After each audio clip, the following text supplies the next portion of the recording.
Bonjour, nous recevons le professeur Benji Rama. Vous êtes professeur au service de neurologie de l'hôpital de Tunis. Le sujet de votre intervention hier était « m'a passionné ». Épidémiologie de la maladie d'Alzheimer et maladies apparentées en Tunisie. Est-ce que vous pouvez nous préciser un petit peu ces données épidémiologiques que vous avez recueillies? Tout à fait. D'abord, merci pour l'invitation. Je suis ravie que ça vous a passionné et j'ai compris pourquoi ça vous a passionné. Parce que tout le monde sait que le continent africain est un continent jeune et dans les pensées des gens, il n'y a pas de maladie d'Alzheimer quand on est jeune. J'étais étonnée aussi de la réaction des gens dans la salle hier quand je leur ai montré la carte des moyennes d'âge de l'Afrique. Et figurez-vous que la Tunisie est le pays le plus vieux d'Afrique. Et quand la Tunisie a commencé sa transition démographique dans les années 60, les choses se sont vite accélérées sur le plan démographique.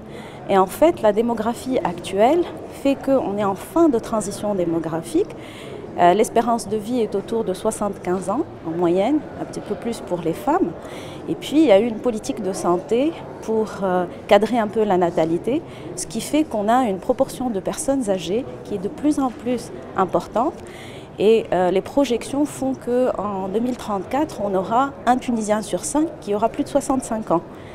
Donc effectivement une émergence de ces pathologies dégénératives. Est-ce que sur une carte de la Tunisie, par exemple, vous avez vu vous avez mis en évidence des foyers, je dirais, de patients, enfin de régions dans lesquelles la prévalence ou l'incidence est plus importante? Alors ce qui se passe, c'est que pour la Tunisie, les choses se sont faites un peu sur le tard. Il n'y a pas que de l'extérieur qu'on pensait qu'on n'avait pas de maladie d'Alzheimer. Même nos pouvoirs publics ont eu du mal à engrainer un petit peu sur le mouvement. On n'arrêtait pas de dire depuis, le professeur Guider faisait beaucoup de présentations dans les années 2005-2006 pour dire attention, il y a quelque chose qui arrive.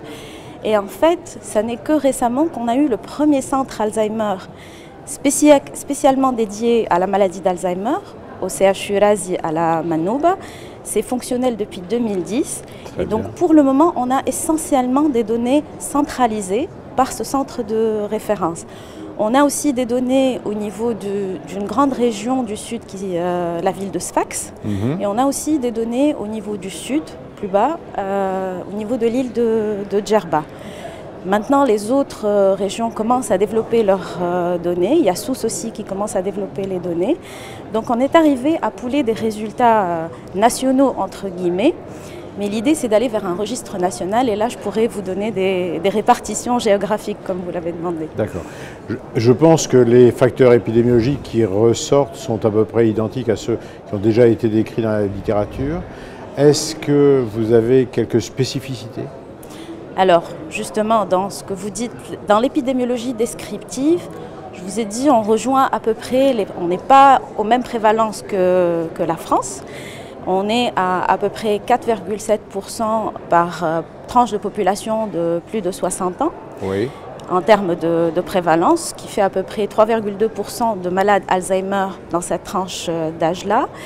Et par contre, quand on a voulu regarder sur le plan analytique ces données épidémiologiques, on a surtout regardé du côté de la génétique. Oui. Et comme la population nord-africaine est un petit peu différente des autres populations, on s'attendait à voir des différences et on les a trouvées. Notamment dans les formes familiales de maladie d'Alzheimer. Vous savez que ça ne représente pas un pourcentage très important de la maladie d'Alzheimer. On parle de 1% en général. Oui. En Tunisie, on a trouvé un pourcentage beaucoup plus élevé et surtout une forme de transmission autosomique récessive qui est très représentée.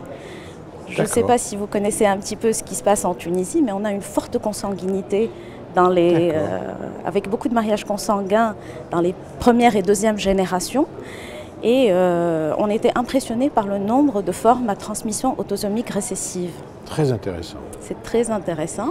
Alors pour le reste des déterminants génétiques de la maladie, pour l'APOE, c'est classique. L'epsilon 4 est un facteur de risque pour la maladie d'Alzheimer dans notre population aussi. Oui.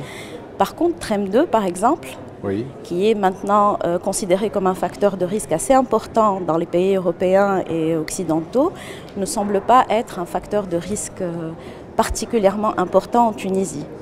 Ce qui fait qu'on a l'impression qu'il y a quand même un pattern génétique particulier, comme pour d'autres maladies neurodégénératives, comme par exemple pour la maladie de Parkinson, où il y a un pattern nord-africain très particulier. Exactement, oui. Eh bien, bonne chance pour la suite.